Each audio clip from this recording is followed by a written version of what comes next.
नमस्कार दोस्तों, जय श्री कृष्ण। आज की इस वीडियो में हम सुंदर और दुर्लभ सत्य कथा के बारे में जानेंगे। कहते हैं दोस्तों, एक बार गोपियों ने श्री कृष्ण जी से कहा कि हे कृष्ण, हमें अगस्त ऋषि को भोग लगाने जाना है और ये यमुना जी बीच में पड़ती हैं, हम कैसे जाएं? भगवान श्री कृष्ण ने कहा कि जब तुम यमुना जी के पास जाओ तो कहना कि हे यमुना जी, अगर श्री कृष्ण ब्रह्मचारी हैं तो हमें रास्ता दें। गोपियाँ हंसने लगी कि लो, एक कृष्ण भी अपने आप को ब्रह्मचारी समझते हैं, सारा दिन तो हमारे पीछे पीछे घूमता है, कभी हमारे वस्त्र चुरा लेते हैं तो कभी मटकियाँ फोड़ता है।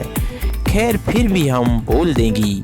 गोपियाँ यमुना जी के पास जाकर कहती हैं, हे यमुना जी, अगर श्री कृष्ण ब्रह्मचारी हैं तो हमें रास्ता दे। और गोपियाँ के कहते ही यमुना जी ने रास्ता दे दिया। गोपियाँ तो सन्न रह गईं, ये क्या हुआ? श्री कृष्ण ब्रह्मचारी हैं। अब गोपियाँ अगस्त ऋषि को भोजन करवाकर वापिस आने लगी तो अगस्त ऋषि से कहा कि अब हम घर कैसे जाएं? यमुना जी बीच में हैं। अगस्त ऋषि ने कहा कि तुम यमुना जी को कहना कि अगर अगस्त ऋषि जी निराहार हैं तो हमें रास्ता दें।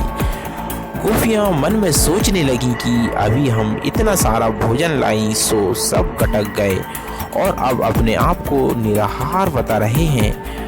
गोपियाँ यमुना जी के पास जाकर बोली, हे यमुना जी, अगर अगस्त ऋषि निराहार हैं तो हमें रास्ता दे। और यमुना जी ने रास्ता दे दिया। गोपियाँ आश्चर्य करने लगी, जो खाता है वो निराहार कैसे हो सकता है?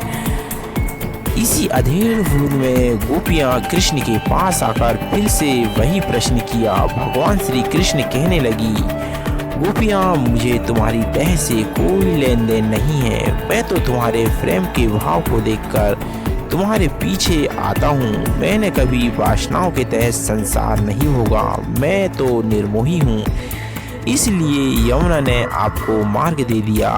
तब गोपियाँ बोली, भगवान मुनिराज ने तो हमारे सामने भोजन ग्रहण किया है, फिर भी वो बोले कि अगस्त अजन्मे उपवासी हो तो हे यमुना मैया, मार्ग दे दे। और बड़े आश्चर्य की बात की यमुना ने मार्ग दे दिया।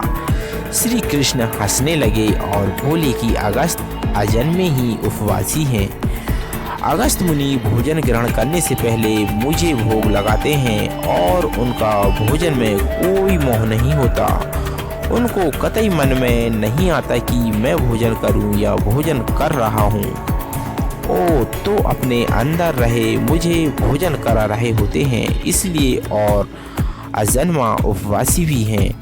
जो मुझसे प्रेम करता है मैं उनका सच में ऋणी हूँ और मैं तुम सभी का भी ऋणी हूँ। जय श्री राधे, जय जय श्री कृष्णा।